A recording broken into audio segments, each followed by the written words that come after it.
রাধা কৃষ্ণ প্রাণ মোর যুগল কিশোর, জীবনে মরণে গতি আর নাহি মোর। কালিন্দীর তীরে খেলি কাদম্বের বন, রতন মন্দির উপর বসাব দুজন। শ্যাম গৌরীর অঙ্গে দিব চুয়া চন্দনের গন্ধ, চামর ডোলাব কবে হেরি মুখ চন্দ্র। গাতিয়া মালতীর মালা দিব দুহার গলে, অধরে তুলিয়া দিব কর্পুল তাম্বুলে। ললিতা বিষকায়াদি যত সখী বৃন্দ, আজ্ঞায় করিব সেবা চরণারবিন্দ। শ্রীকৃষ্ণ চৈতন্য প্রভু দাসের অনুদাস, সেবায় বিলাস মাগের নরোত্তম দাস। নরোত্তম দাস ঠাকুর মহাশয় তিনার মনের ইচ্ছাটা এখানে প্রকাশ করেছেন, রাধারানীর চরণে প্রার্থনা করেছেন। রাধারানী হলেন শ্রীধাম ব্রজের মকুটমণি, অষ্টসখীর শিরোমণি। হ্যাঁ, এবং তিনি হলেন শ্রীকৃষ্ণের লাদিনী শক্তি। এই রাধারানীও তিন ভাবে ব্রজেতে লীলা করে গিয়েছেন।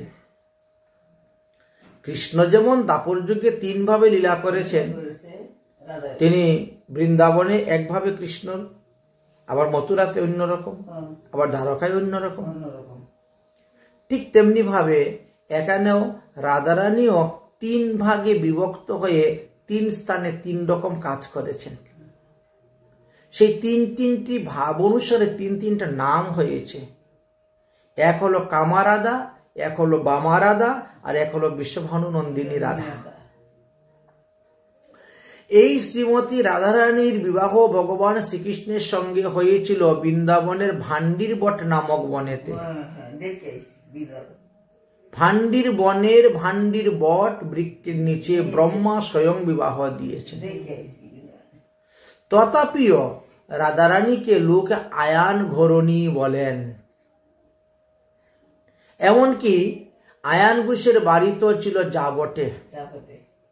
আয়ান ঘোষের মায়ের নাম ছিল জটিলা, বোনের নাম ছিল কুটিলা। আচ্ছা, রাধারানী সেইখানেও ছিলেন। এটা রাধারানী শ্বশুরাল বলে সবাই জানেন।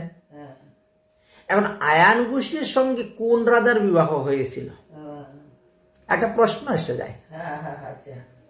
একজন তো কামারাধা, একজন বামারাধা, আর একজন বিশ্বভানু নন্দিনী রাধা। বিশ্বভানু নন্দিনী রাধা যিনি, তিনি তো শ্রীকৃষ্ণের সঙ্গে বিয়ে হয়েই গেছে এবং শ্রীকৃষ্ণের তিনি প্রিয়সী। তো তার তো দ্বিতীয়বার আবার আয়ান ঘোষের সঙ্গে বিয়ে হওয়ার কোনো প্রশ্নই আসে না। তাহলে আমরা কেন শুনতে পাই যে আয়ান ঘরণী ছিলেন রাধারানী? জটিলা শাশুড়ি কত খুঁটা দিত, ননদিনী কুটিলা কত খুঁটা দিত। কুটিলা নিজেকে বড় সতী মনে করত, রাধারানীকে কলঙ্কিনী, কত কিছু বলতো। এমনকি আয়ান ঘোষ কালী ভক্ত ছিলেন, কালী পূজা করতেন।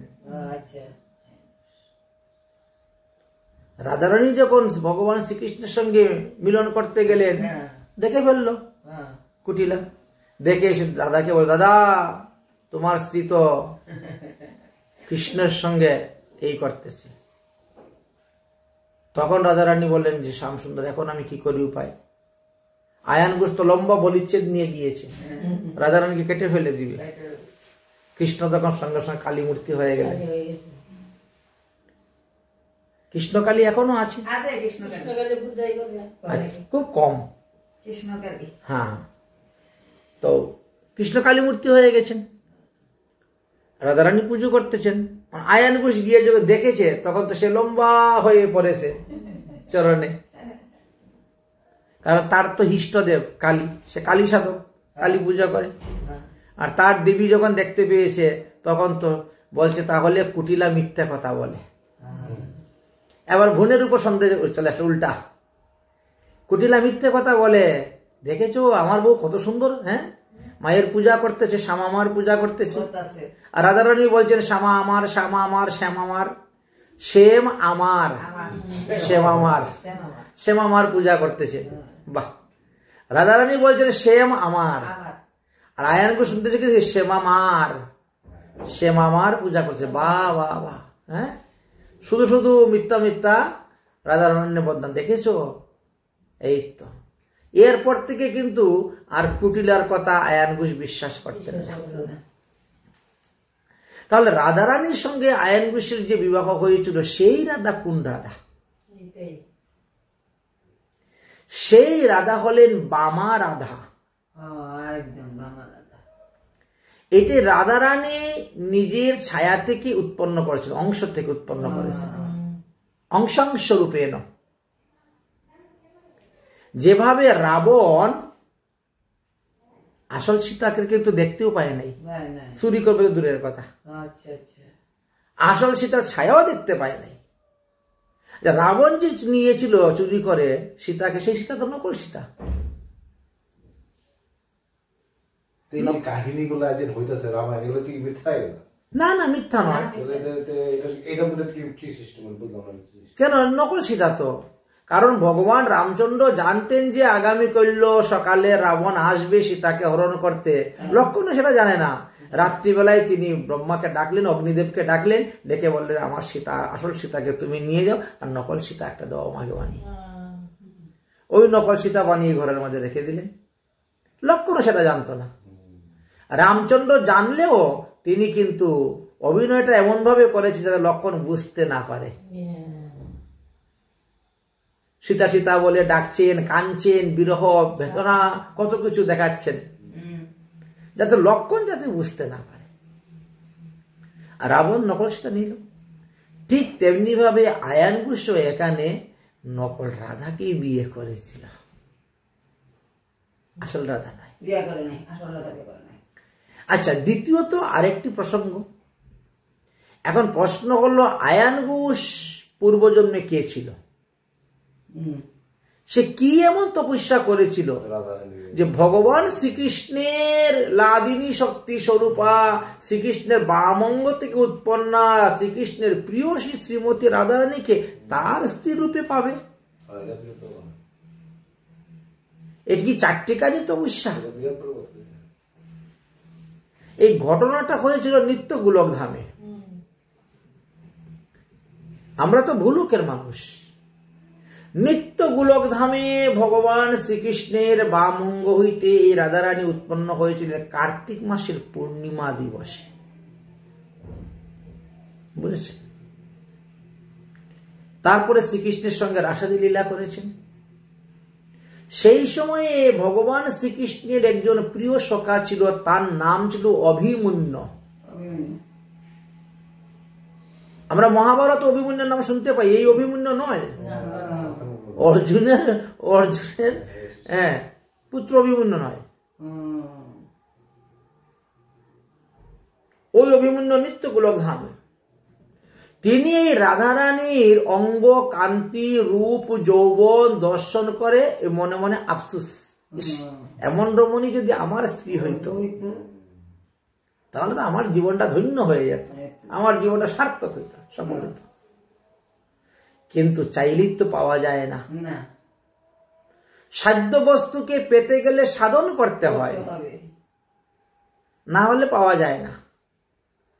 আর তখন তিনি কি করলেন? শ্রীকৃষ্ণকে প্রসন্ন করার জন্য তপস্যা করতে বসে গেলেন।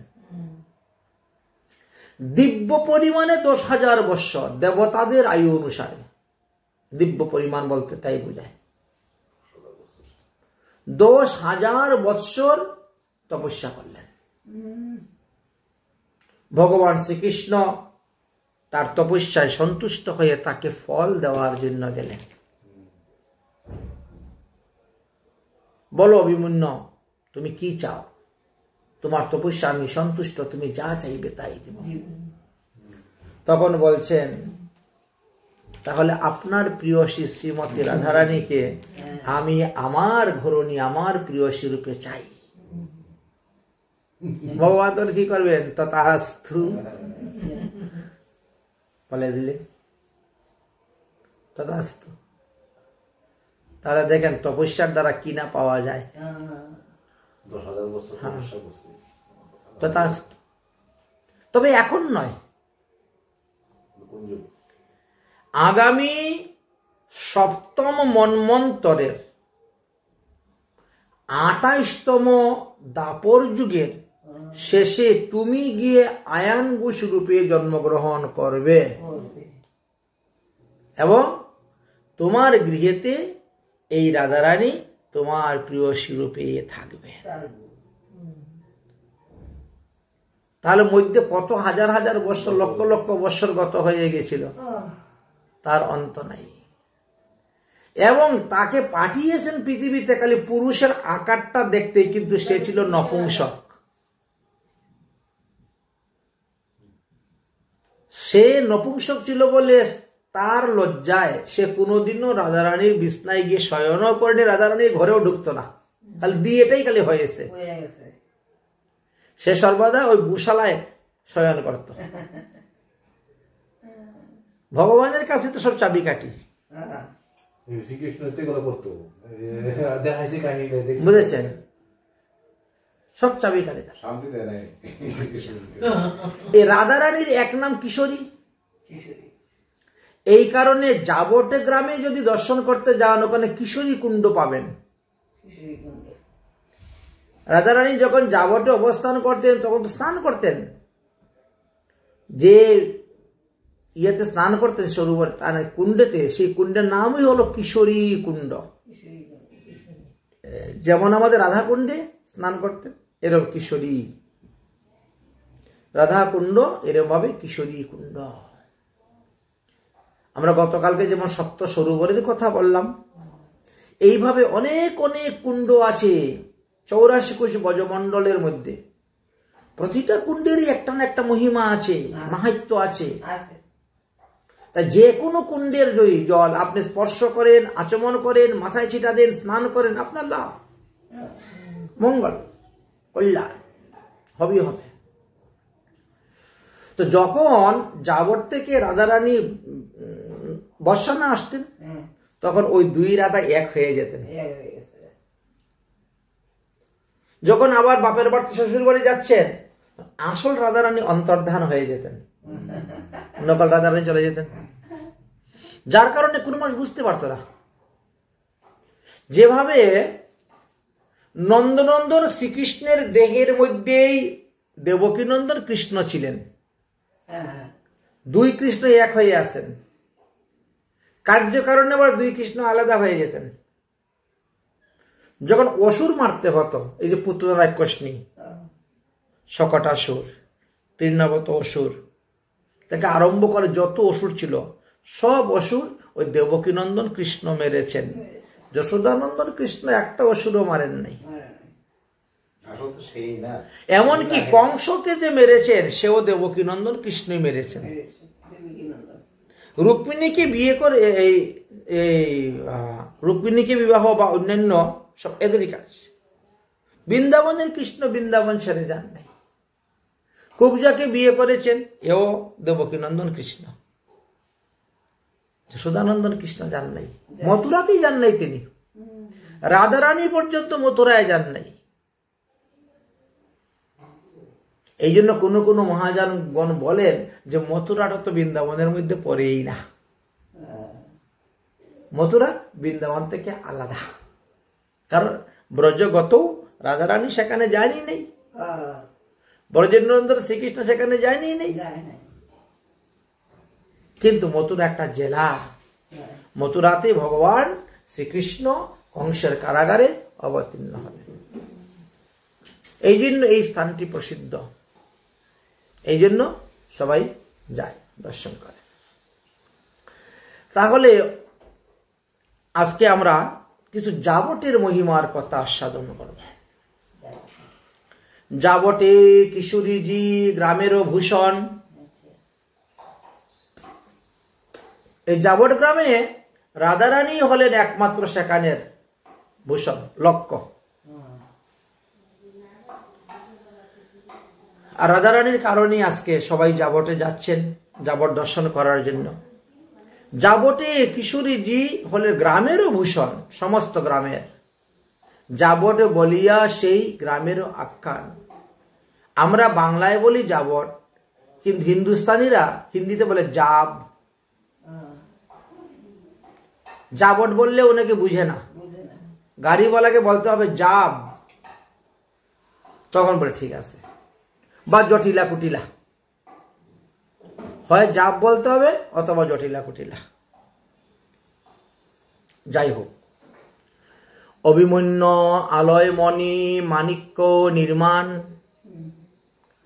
অভিমন্যের অনেক গাভী ছিল, তারা ঘুষ তো অভিমন্যু এটা আগের নাম, এখনকার নাম হলো আয়ান ঘুষ। হ্যাঁ, মণি মাণিক্যর দ্বারা একেবারে সুন্দর বাড়িঘর ছিল। ঐশ্বর্য গোধনাদি নাহিক গণন, কত টাকা পয়সা আছে তা গণে শেষ করতে পারবে না। কত গরু আছে, গাভী আছে, সেটাও কেউ গণে শেষ করতে পারবে না। শ্রীমতীর পতি অভিমানী অভিমন্যু, এটা হলো অভিমান, আমি রাধারানীর স্বামী, আমি রাধার স্বামী। অভিমন্যুর এটা ছিল অভিমান, কিন্তু বাস্তবে সে বলে নপুংসক, দৃষ্টিমাত্র পুরুষের চিহ্ন, দেখতে পুরুষের মতো কলেবর, কিন্তু ইনি ছিলেন নপুংসক, যার কারণে তিনি রাধারানীর গৃহে কখনো যেতেন না, শয়ন করতেন না। জটিলা শাশুড়ি আর ননদা কুটিলা, এরা সবসময় রাধারানীর পিছনে লেগেই আছে। জটিলা হলেন শাশুড়ি আর ননদা কুটিলা, কিন্তু এরা দুজনই রাধারানীর পিছনে লেগে আছেন। দেবর দুর্মুখ নামে গুষ্ঠ সদা মেলা, রাধারানীর দেবরও ছিলেন। রাধারানীর দেওয়ারের নাম ছিল দুর্মুখ। হ্যাঁ, দেওয়ারের নাম ছিল। আর তার সঙ্গে দেওয়ারের সঙ্গে বিয়ে হয়েছে আবার অনঙ্গ মঞ্জুরির, রাধারানীরই ছোট বোন। বলেছেন আপন বোন নয়। আচ্ছা, অনঙ্গ মঞ্জুরি ভগিনী তিহু পতি, তাই রাধারানী অনঙ্গ মঞ্জুরি ওই বাড়িতেই আছেন দুজনই।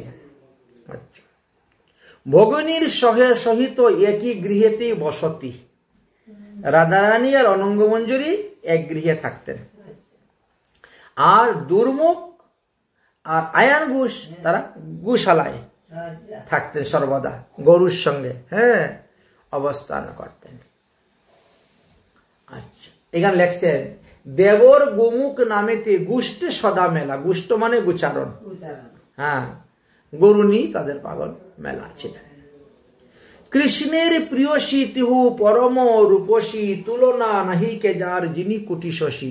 এই যে অনঙ্গ মঞ্জুরি, তিনি একেবারে দেখতে রাধারানীর মতনই, মানে অনুরাধা দ্বিতীয় অনঙ্গ মঞ্জুরি, দেখতে শুনতে এত সুন্দর ছিলেন।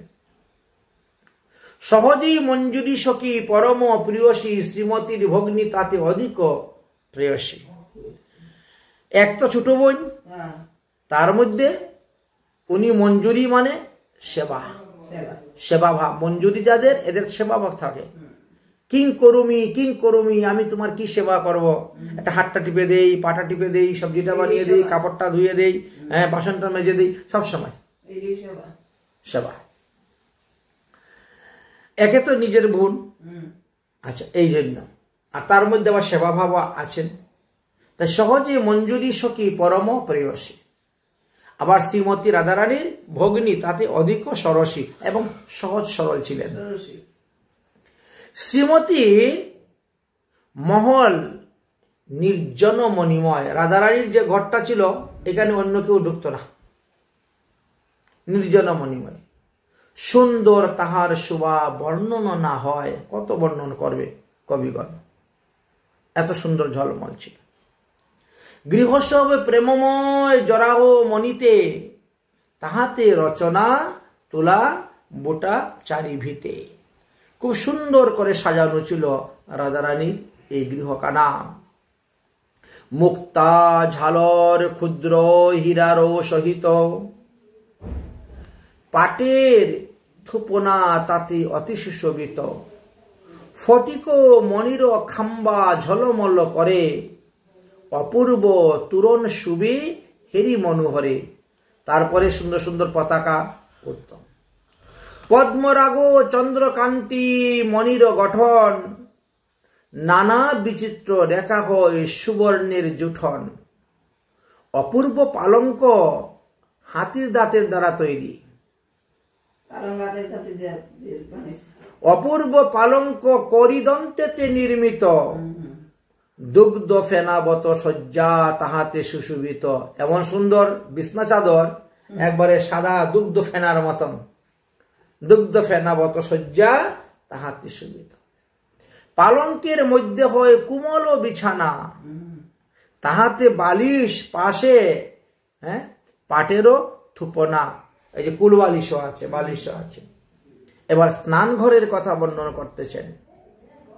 স্নান ভোজনের ভেষ রচনের স্থান, পৃথক পৃথক হয় সবু অপূর্ব নির্মাণ। এখনো গেলে দেখতে পাবেন রাধারানী দোতলার উপরে যে ঘর ছিল, যেখানে উনি শয়ন করতেন। রান্নাঘরটা এখনো আছে রাধারানী, যে ঘরে রান্না করতেন, দর্শন করা যায়। নির্মাণ সখী আর সেবা পরা মঞ্জুরি গণ, দাসী আদি করি তাহা না যায় গণন। কত লোক যে ছিল ওনার সেবা করার জন্য। হ্যাঁ, দাসীগণ, মঞ্জুরিগণ, কিঙ্করীগণ সবাই সেবায় ছিল। প্রেমে সদা করে সবে পরম উৎসারে, তাহার সুখের লাগি প্রাণ দিতে চাহে। রাধারানী সুখের জন্য এক একজন মঞ্জুরি প্রাণ দিতে প্রস্তুত। এমন ভাবে রাধারানীকে ভালোবাসে, এমন ভাবে রাধারানীর সেবা করে যাচ্ছেন। তারা নিজের সুখ বিন্দু মাত্র চায় না। নিজের যত দুঃখই হোক না কেন, রাধারানীকে দুঃখ দিব না, তিনার সুখ যেন। শ্রীমতীর সুখে সুখী, আবার শ্রীমতীর দুঃখেও দুঃখী। রাধারানী যদি কান্না করেন, দুঃখ পায়, তারাও কান্না করে। কিভাবে কৃষ্ণের সঙ্গে মিলন করাবে, কিভাবে সুখ দিবে, সেই চিন্তাই। তাই বলছেন শ্রীমতীর সুখেতে সুখী, দুঃখেতে দুঃখী। যাহে জন্ম সুখে তাহে আজ্ঞানুবর্তী। এখন যেভাবে সুখ জন্মায় রাধারানীর, সেই দিকেই তাদের লক্ষ্য, সেই রকমই সবাই কাজ করতেন।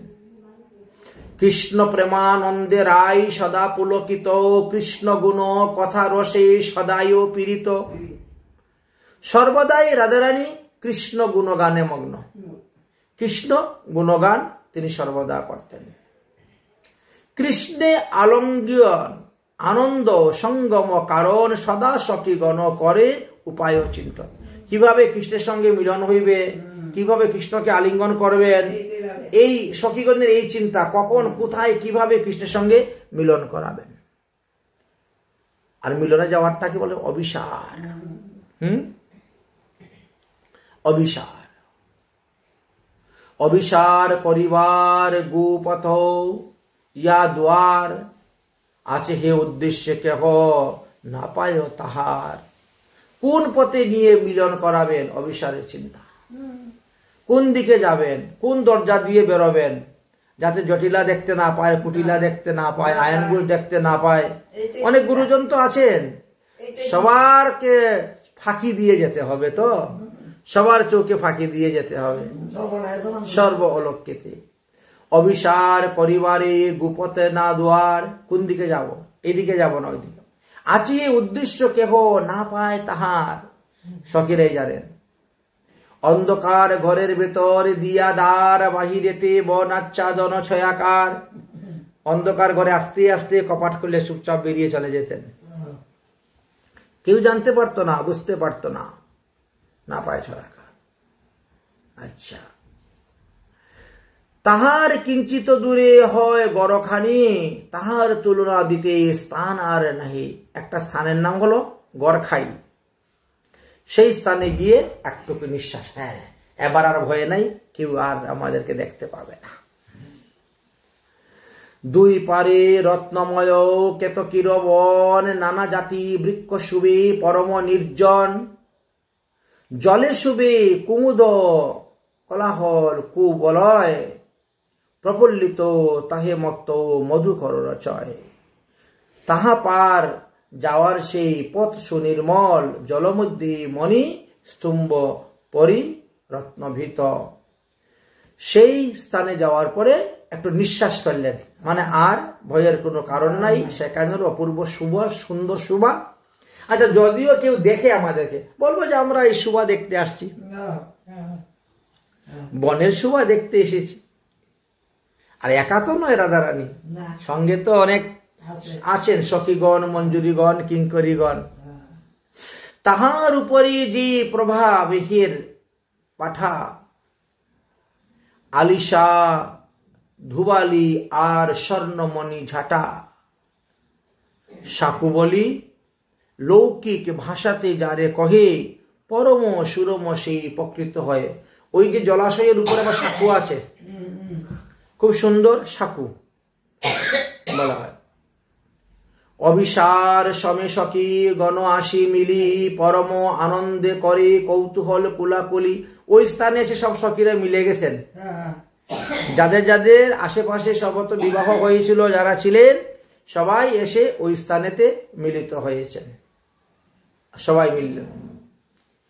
কেহ নানা মিষ্টি অন্ন বানাইয়া আনে, কেহ বা চন্দন মাল্য, কেহ পান দানে।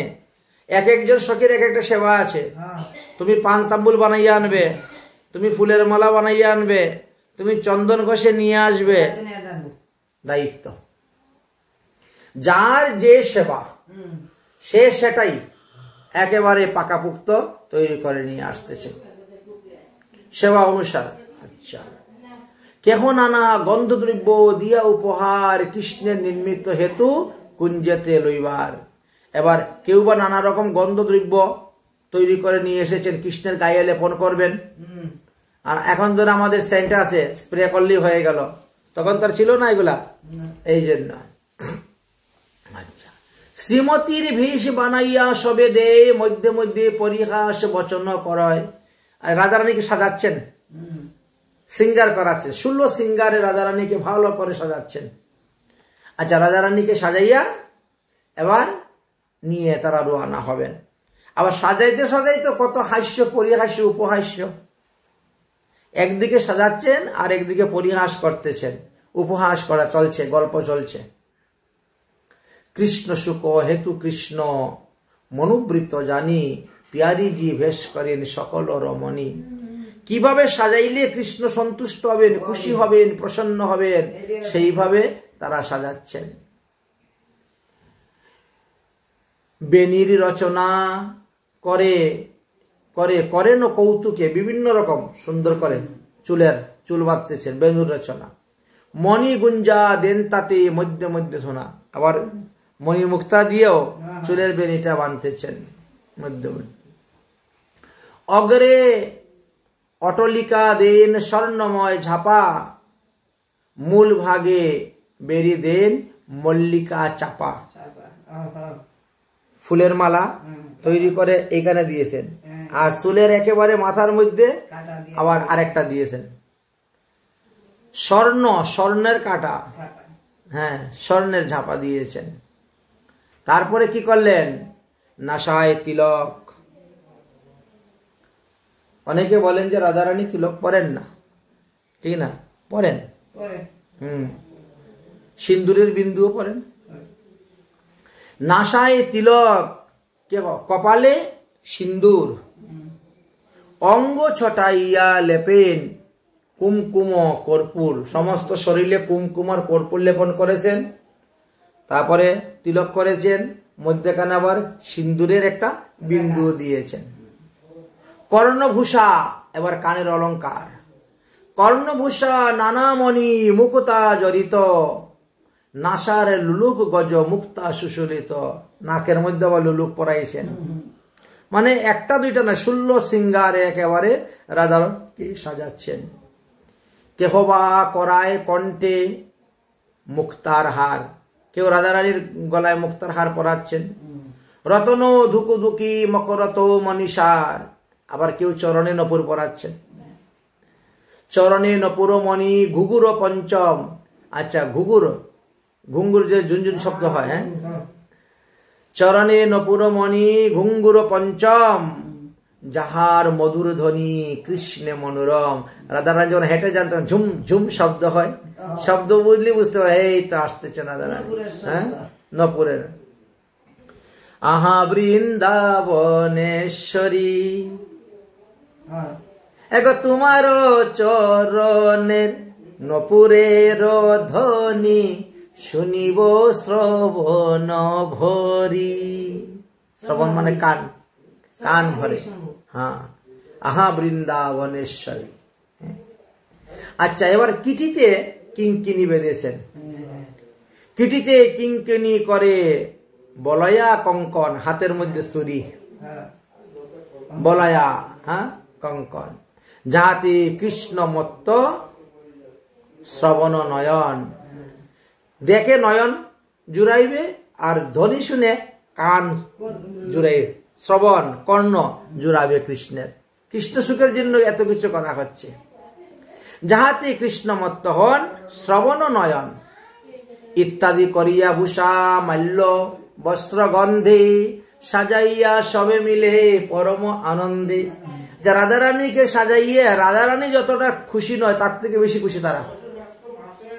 ছোট ছোট বাচ্চাকে সাজাইলে পরে মা কত আনন্দ পায়, ঠিক তেমনি ভাবে রাধারানীকে নিয়ে সমস্ত সখীগণ এবার অভিসারে রওনা হয়েছেন। অভিসার করতে করতে করতে করতে তারা এসে মানসী গঙ্গার তীরে উপস্থিত হয়েছেন। যাবর থেকে গিরি গোবর্ধন পর্বতে মানসী গঙ্গার দিকে এসে উপস্থিত হয়েছে। আচ্ছা, আর সঙ্গে কি নিয়ে এসেছেন? দধি দুগ্ধ ঘৃত বলেছেন। মথুরার বাজারে বিক্রি করা হবে, অনেক টাকা পয়সা পাওয়া যাবে। হ্যাঁ, এখন এসে যখন উপস্থিত হয়েছেন, এখন মানসী গঙ্গা পার হবেন কেমন করে? তখন দেখা গেল একখানা নৌকা আসতেছে। নৌকা কিন্তু ভগবান শ্রীকৃষ্ণ, নৌকার ভবপারের কান্ডারি বাস ভগবান শ্রীকৃষ্ণ নৌকা নিয়ে এসে উপস্থিত হয়েছে। কত দূরে দেখা যায় একটি নৌকা। কি গো গোপীগণ, তোমরা কোথায় যাবে? মথুরার বাজারে যাবে দধি দুগ্ধ বিক্রি করতে? তো আসো, আমার নৌকায় উঠো, পার করে দিব। এরা যখন নৌকায় উঠতে তৈরি হচ্ছে, শোনো নৌকায় তো উঠতেছ, কিন্তু খাওয়া ভাড়াটা তো দিতে হবে, বিনা পয়সায় তো পার করবো না, হ্যাঁ, পয়সা দিতে হবে। আরে পয়সা তো আমরা কম বেশি দিবই, তবে এখন তো পয়সা নাই, এগুলো বিক্রি করে যখন নিয়ে আসবো টাকা নিয়ে তখন দিব। হ্যাঁ, এই ছোটখাটো কথা নিয়ে অশান্তি করা তো ঠিক নয়। ভগবান শ্রীকৃষ্ণ বলেন ছোটখাটো কথা নয়, তোমাদেরকে পার করে দিব 1 কোটি স্বর্ণ মুদ্রা দিতে হবে, 1 কোটি। অতএব তোমার সবে পার যে করিতে কোটি স্বর্ণ মুদ্রা চাহি বিচার সন্মতে। বিচার করিয়া দেখলাম যে 1 কোটি স্বর্ণ মুদ্রা লাগবে, তোমাদেরকে পার করে দিব। তাহা শুনি ললিতা কয়, আহ হয় হয়, রহ রহ, হ্যাঁ, এটা একটা কথা হইল। আপনা সমজি মুখ সামলাইয়া কহ। আরে মুখ সামলাইয়া কহ, ললিতা বলতেছে কৃষ্ণরে। হ্যাঁ, 1 কোটি স্বর্ণ মুদ্রা দেখেছো কখনো তোমার জীবনে? মুখ সামলাইয়া কহ। আচ্ছা, কুলবতী সতীগণে ইঙ্গিত করয় বুঝিতে পশ্চাতে যদি পুনরায় পুনরায় কয়। এদিকে কিন্তু আবার সখীরা ইঙ্গিত দিচ্ছে কৃষ্ণকে, রাধারানীর দিকে, রাধারানীর দিকে ইঙ্গিত দিচ্ছে। ওরা তো মুখে বলতে পারে না, কৃষ্ণকে দিয়ে বলাবে, ইঙ্গিত দিচ্ছে। কৃষ্ণ তো এদের ইঙ্গিত বুঝে নিয়েছেন। কৃষ্ণ কহিন স্বরূপে কহিতে যদি রুঠ না করিব বরঞ্চ নৌকায় আসি উঠো। ঠিক আছে ঠিক আছে, তোমরা তো রাগ করছো কেন? আচ্ছা নৌকায় এসে বসো, তারপরে আমরা সমাধান করব। অন্তত নৌকায় তুমি বসো, তারপরে কত দিবে না দিবে সমাধানটা পরে হবে। অন্তত নৌকায় তো এসে বসো, এই মাথার মধ্যে নিয়ে কতক্ষণ দধি দুগ্ধ নিয়ে দাঁড়িয়ে থাকবে। তারপরে আমার নৌকা তো পবিত্র, কাঠ শুদ্ধ। আচ্ছা ওখানে তো শুদ্ধ জায়গা নয়, কুকুরের পায়খানা আছে, বানরের পায়খানা আছে, মানুষের থুতু ফেলা আছে, কোন জায়গা পবিত্র নাই, নৌকা শুদ্ধ। অন্তত আমার নৌকায় তো এসে বসো, তারপরে হবে। আচ্ছা, কৃষ্ণ কহিন স্বরূপ কহিতে যদি রুঠ না করিও বঞ্চনা নৌকাতে আসো। ঠিক আছে, আমারে বঞ্চনা করিও না, একবারে যদি পয়সা না দেও তাহলে আমার সংসার চলবে কেমন করে? হ্যাঁ, নৌকাতে এসে বসো। আচ্ছা, অর্থ রত্ন মুদ্রা কিছু না লইব, তবে একটা কথা, ওই তোমার সবার মধ্যে যে ওই সুন্দরী রমণী আছেন, ওই রাধারানীকে দেখাইয়া, বুঝছেন? তোমার সবার বে নাহি তাহাই লইব। কি লইবে? তোমাদের পশ্চাতে এক নবীন কিশোরী। রাধারানী তো সকালের মধ্যে লুকিয়ে থাকেন। হ্যাঁ, তরিত ললিতা কিংবা স্বর্ণের গাগরি, দেখতে শুনতে খুব সুন্দর, আবার মাথার মধ্যে স্বর্ণের গাগরি আছে। আচ্ছা, আমিয়া নিন্দিয়া মৃদু মন্দ মন্দ হাসি, বদন সৌন্দর্য হেরি কান্দে কুটি শশী। মানে 1 কোটি চন্দ্রকেও তিনার সঙ্গে তুলনা দেওয়া যাবে না, এত সুন্দর, স্নিগ্ধ সুন্দর। আহামরি এমন সুন্দরী ত্রিভুবনে কবু দেখি নাই, কবু না শুনি শ্রবণে। এত সুন্দর রমণী যে পৃথিবীতে আছে শুনি নাই। উহার সহিত একবার আলিঙ্গন, এই মাত্র চাই, নাহি আর কোনো ধন। যা 1 কোটি স্বর্ণ মুদ্রা মাপ। ওই রমণীর সঙ্গে যদি একবার আমার আলিঙ্গন করাইয়া দেও, তাহলে সে গোপীগণ তোমাদেরকে আমি বিনা পয়সা পার করে দিব, কোনো পয়সা লাগবে না। নাহি চাই কোনো ধন, ইহাতে কিছুই তোমাদের ব্যয় নাই, তোমাদের তো কোনো ক্ষতি নাই। হ্যাঁ, ওর সঙ্গে একবার আলিঙ্গন করাইয়া, তোমাদেরকে চাচ্ছি না আলিঙ্গন। হ্যাঁ, আলিঙ্গন করিয়ে দাও, এতে তোমাদের কোনো ক্ষতি হবে না। শপথ করি যে আর কিছু না লইব, আর কোনো কিছু লইব না তোমাদের কাছ থেকে, টাকা সোনা দানা কিচ্ছু লইব না। অনাহাসে পারে যাবে বিনা অর্থে, মূর যশ গাইবে তোমরা পথে পথে। দেখো মাঝি কত ভালো, একটা পয়সা দিল না আমাদেরকে, মানসী গঙ্গা পার করে দিয়ে দিল। হ্যাঁ, বাস, অতএব তোমরা আমার এই কাজটা করে দাও। ললিতা তখন একেবারে রেগে সামনে এসেছেন, বলেছেন, ললিতা কহের পুরো নির্লজ্জ যে তুমি, তোমার একটু লজ্জা শরম নেই? ভৎসনা করিয়া তোমায় হারাইলাম আমি, এই শুল্য করে গালি দেওয়া। হ্যাঁ, নির্লজ্জ, তুমি এই কথা বলো কেমন করে? পুনর যদি কটু কহ তবে সাজা দিব। এইভাবে আর দ্বিতীয়বার কখনো বলবে না, বললে কিন্তু সাজা দিব। কৃষ্ণ বলছে কি সাজা দিবে? বলছে কৃষ্ণকে বলছে তোমার মাথায় গোল ঢেলে দিব। হ্যাঁ, কৃষ্ণ বলছেন কি সাজা দিবে? বলছে মাথায় ঢালিব দধি পশ্চাতে জানিবে। যখন মাথার মধ্যে দধি ঢালি দিব তখন বুঝতে পারবে। তবে কৃষ্ণ যেন তাহা শুনিয়াও না শুনে, এই কথা শুনতে যেন পান নাই, অন্যদিকে কান অন্য কথা বলছেন। তবে কৃষ্ণ যেন তাহা শুনেও শুনে নাই, কহে যে কহিলাম ভালো দেও তাহাই। আমি যেটা বলছি তা যদি দেও তবে তোমাদেরকে এই মানসী গঙ্গা পার করব, না হলে পার করবো না। নৌকায় বসে থাকো, পার করবো না। তোমরা তো নৌকা চালাইতে পারো না। আচ্ছা, তরায় নৌকায় চর, উহার অগ্রেতে চড়াইয়া বসাও আনি আমারও পাশেতে। রাধারানীকে দেখাইয়া বলতেছেন, ওই রমণীকে না হলে আমার পাশে এনে বসাও, আর তোমরা তাড়াতাড়ি নৌকাতে উঠো, বাস। আরে এতক্ষণে কখন পার হয়ে যেতে তোমরা, এইখানে বসে থাকলে তো আর হবে না। যেতে তো হবেই। গোপীগণ মুচুকিয়া হাসিয়া কহয়, হাসি পায় দুঃখ ধরে না কহিলেও নয়। খারাপও পায়, কৃষ্ণকে গালি দিব, ভৎসনা করব, আবার না করলেও আবার অসুবিধা। রাধারানী বলবে তোরাই তো এইসব করতেছিস, বুঝেছেন?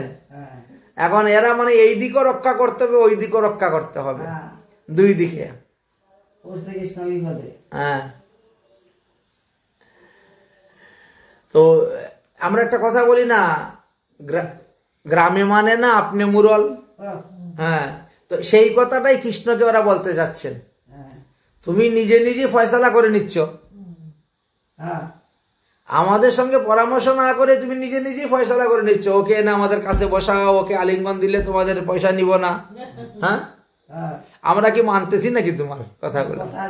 হ্যাঁ, গ্রামে নাহি মানে হইলে আপনি মন্ডল, আর পরের রমণী দেখি হইলে চঞ্চল।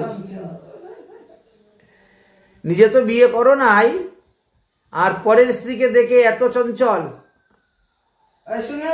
আজ্ঞা করিতেছে নিজ বামে বসাইতে, ভয় লজ্জা কিঞ্চিতে নাহি তব চিত্তে। তুমি একজন মাঝি হইয়া তোমার একটা লজ্জা ভয় নাই, তুমি পরের রমণীকে বলছো তোমার বাম পাশে এনে বসাইতে।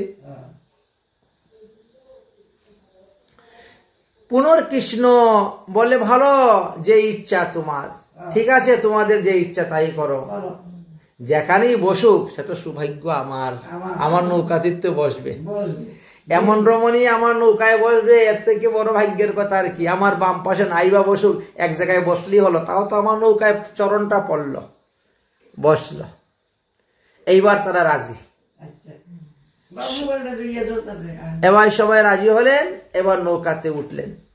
মুচুকিয়া হাসিয়া গোপীগণ নৌকায়তে চড়িলা, আর শ্রীমতী রাধারানীকে ঘেরিয়া সবাই চৌদিকে বসিলা।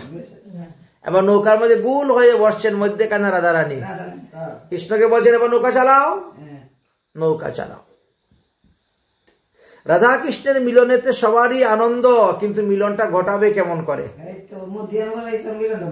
হ্যাঁ, কৃষ্ণ তো একদম নৌকার এক কোণে নৌকা বাইতেছেন, আর এখানে সব গোপীরা গোল হয়ে বসে আছেন মধ্যেখানে, রাধারানীকে মধ্যেখানে বসাইয়া। রাধা কৃষ্ণের মিলনেতে সবারই আনন্দ, বাহ্যে কিছু প্রকাশে রসেরও প্রবন্ধ। বাইরে রাগ, বাইরে ক্রোধ, বাইরে সব বৎসনা দেখাচ্ছেন, কিন্তু ভিতরে ঠিকই আছে, রসেরও প্রবন্ধ। কৃষ্ণ দর্শনে পিয়ারির নয়ন চঞ্চল। রাধারানীও কিন্তু মধ্যে মধ্যে আর চোখে কৃষ্ণের দিকে তাকান। হ্যাঁ, বাঁকা চোখে আর চোখে রাধারানীও কৃষ্ণের দিকে তাকাচ্ছেন, আর কৃষ্ণও আবার রাধারানীর দিকে তাকাচ্ছেন। নয়নে নয়নে কথা হচ্ছে, এমনই হচ্ছে। কৃষ্ণ দর্শনে প্রিয়ারির নয়ন চঞ্চল, যতনে নিভায় তবু করেন উজ্জ্বল। কিন্তু সেটাকে বশ করতে হবে, চঞ্চল। আনমনা হইয়া বসিয়া সবে নাই, নানা কথা কহে সবে কৃষ্ণ না তাকায়। ওদের কথা ওরা বলতে শুরু করেছে, কৃষ্ণ তাদের দিকে তাকাই না, কোন গোপীর দিকে তাকাচ্ছে না, তাদের কথা তারা বলা বলে শুরু হয়েছে। কৃষ্ণ মনে মনে চিন্তা করছেন, দাঁড়া তোদের মজাটা দেখাচ্ছি। আস্তে আস্তে মানসী গঙ্গার মধ্যেখানে নৌকাটা নিয়ে যাই, তারপরে দেখবো তোরা আমার সঙ্গে কেমন করে কথা বলস না, আমার দিকে তাকাস না, দেখবো। হ্যাঁ, ভগবান শ্রীকৃষ্ণ আস্তে আস্তে উপায় করতেছে। তিনি তো কর্তব্য অকর্তব্য সব করতে পারেন, তার হাতে তো সমস্ত কিছু চলে।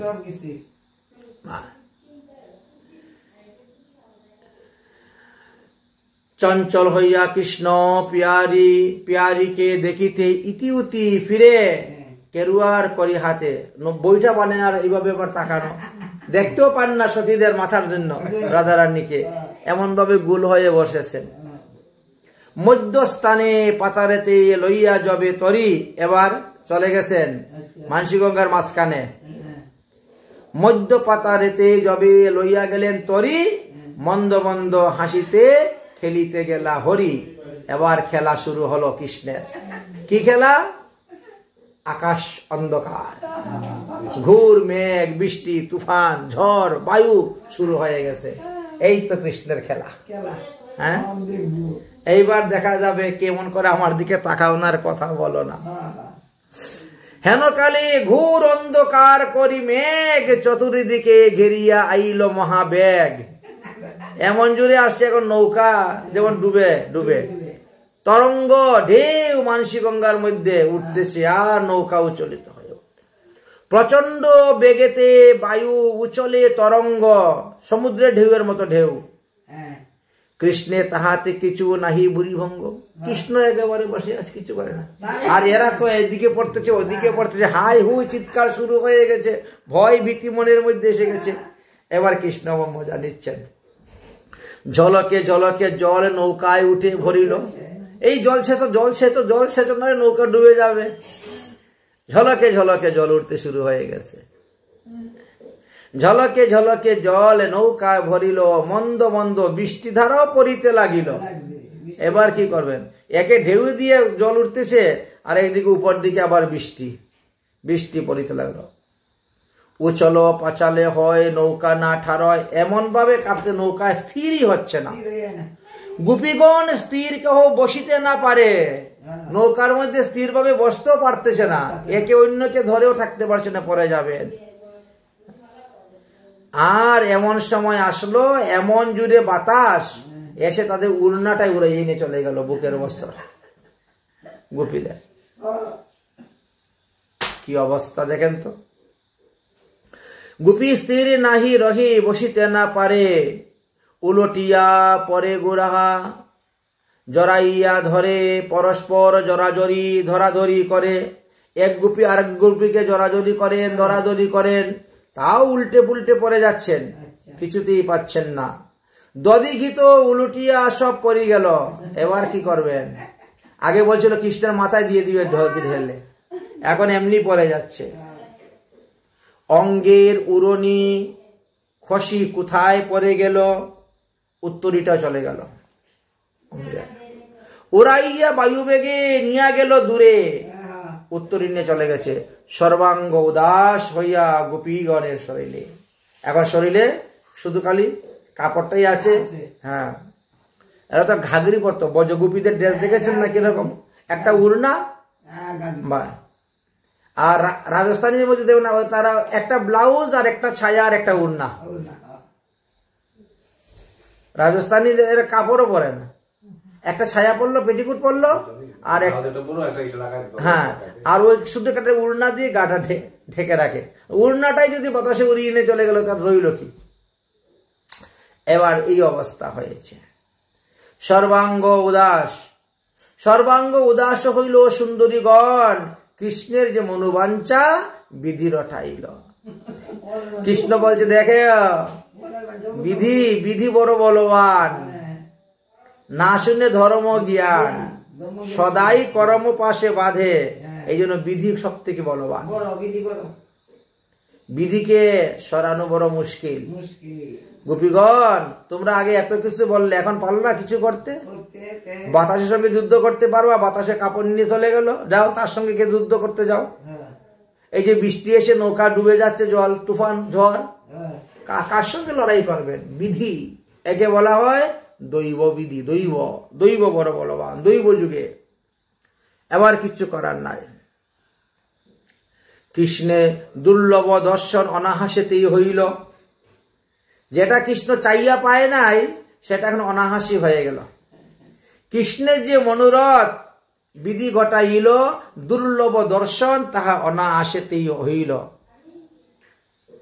উরজ উদর পৃষ্ঠ আদি কেশ পাশ, অনিমেষে হেরে কৃষ্ণ পরম উল্লাস। কিশোরীর পানে চাহে ভঙ্গি প্রকাশিয়া, মুচুকি মুচুকিয়া হাসে আঁখি টিপ মারিয়া। বাবা রে বাবা, আবার চোখও মারতেছেন রাধারানীর দিকে। মুচুকি মুচুকি হাসে আঁখি মটকিয়া। রাধারানী আবার একটু রাগ করতেছেন, ক্রুদ্ধ দৃষ্টি দেখাচ্ছেন। হির্ষা ক্রোধ ভাবে নেত্রে আরো দৃষ্টি করি রাধারানী তাকাচ্ছেন। আরো দৃষ্টি করি। কৃষ্ণ পানে চাহেন রাই সুন্দরী নাগরী, ভ্রুভঙ্গি করিয়া গালি পারে মৃদু মৃদু। কৃষ্ণকে গালি দিলে কৃষ্ণ আরো হাসেন। বলছেন রাধা যদি মান করে করে হে ভৎসন, বেদস্তুতি হইতেও মোর হরিয়ালয় মন। একদিকে মুনি ঋষিরা বেদস্তুতি করতেছেন, আর আরেকদিকে রাধারানী মান করে কৃষ্ণকে গালি দিচ্ছেন। তাও কৃষ্ণ ওইখানেই যান গালি শুনতে। বজের গোপীরা কত গালি দিত কৃষ্ণরে, এই খবরদার আমাদের করে মাখন চুরি করতে আসবি না, চোর কোথাকার। তাও আবার মাখন চুরি করতে যায়, হাজার গালি দিল। তাহলে চিন্তা করছি। তো ভগবান শ্রীকৃষ্ণের সঙ্গে এখন তাই হচ্ছে। ভ্রকুটি করিয়া গালি পরে মৃদু মৃদু, তাহাতে যে শুভে সুধা উদগারে নিধু। যে ভঙ্গি দেখিয়া কৃষ্ণের আনন্দ হৃদয়, স্মর খর তর স্বরে আপনা ভুলয়। তবে গোপীগণ ঝড় তুফানও দেখিয়া তরঙ্গে অস্থির নৌকা প্রমাদ গণিলা। বলে এখন আর উপায় নাই, এবার কৃষ্ণের যেটা ইচ্ছা সেটাই পূর্ণ করো, না হলে বাঁচার কোনো উপায় নেই। রাধারানীকে নিয়ে বাম পাশে বসাও কৃষ্ণের, না হলে বাঁচার কোনো উপায় নেই। তবে গোপীগণ ঝড় ও তুফানও দেখিয়া তরঙ্গে অস্থির নৌকা প্রমাদ গনিয়া, কৃষ্ণের অনিষ্ট চিন্তা হৃদয়ে ভাবিয়া কৃষ্ণ মুখ পানে চাহে উদ্বিগ্ন হইয়া। এমন তাদের যেমন বিপদ, আবার কৃষ্ণেরও তো বিপদ। এই জন্য কৃষ্ণর যাতে বিপদ না হয়, কৃষ্ণ সুখে সুখী তারা, এই জন্য কৃষ্ণর মুখের দিকে তাকিয়ে আছেন। হ্যাঁ, দেখো হে নাগর কানু সুন্দর কান্ডারি, ভয়েতে কাতর মোরা দেহ পার করি। হে কৃষ্ণ, তুমি তো ভবপারের কান্ডারি, তাহলে তুমি আমাদেরকে এই মানসিক গঙ্গাটা পার করে দাও। দেহ কান্ডারি প্রচন্ড পবন তাহি নদী বেগবান, উচলিত তরঙ্গ যে প্রলয় সমান। এত জুড়ে জুড়ে তরঙ্গ হচ্ছে, যেমন এখন মহাপ্রলয়, আমাদের নৌকা ডুবে যাবে, সব মরে যাব। তুমি একমাত্র আমাদের রক্ষাকর্তা, তুমি আমাদেরকে রক্ষা করো। বারে বলতে শুরু করেছেন। তাহে ঘুর মেঘ আরম্ভ বিন্দু পড়িতেছে, বেলা অবসানো সূর্য অস্ত চলিতেছে। আমরা যে হেরি তার লাগি নাহি, ভাবি নাই তোমার অনিষ্ট পাছে হয় তাহাই ভয় পাই। আমাদের যা হয় হোক, তাতে আমাদের চিন্তা নাই, কিন্তু তোমার সুখটাই তো আমরা চাই। তথাপি হো পরিহাস করেন রসরাজ। কৃষ্ণ যেমন একথা শুনেও শুনে না, এখন শুনেও শুনে না। তিনার মতো তিনি নৌকাকে হিলাচ্ছেন দিলাচ্ছেন, কত কিছু করতেছেন। ঘনাইয়া গিয়া বৈশে গোপীর সমাজ। এবার সব গোপীরা এখন কৃষ্ণকে নিয়ে ঘিরে বসেছেন। আগে তো রাধারানীকে ঘিরে বসেছিলেন, এবার রাধারানীকে নিয়ে এবার কৃষ্ণকে নিয়ে বসেছেন। তবে সে অধিক নৌকা টলিতে লাগলো, নৌকা আরো টলমল করতে শুরু হয়েছে। রাধারানীকে তো কৃষ্ণের বামে বসিয়েছেন, নৌকা শান্ত হওয়ার কথা, নৌকা আরো বেশি টলমল করতেছে। ভয়েতে রাধারানী তখন কিশোরী কি করলেন, কৃষ্ণের গলা জড়িয়ে ধরেছেন, নৌকা থেকে পড়ে যাবেন।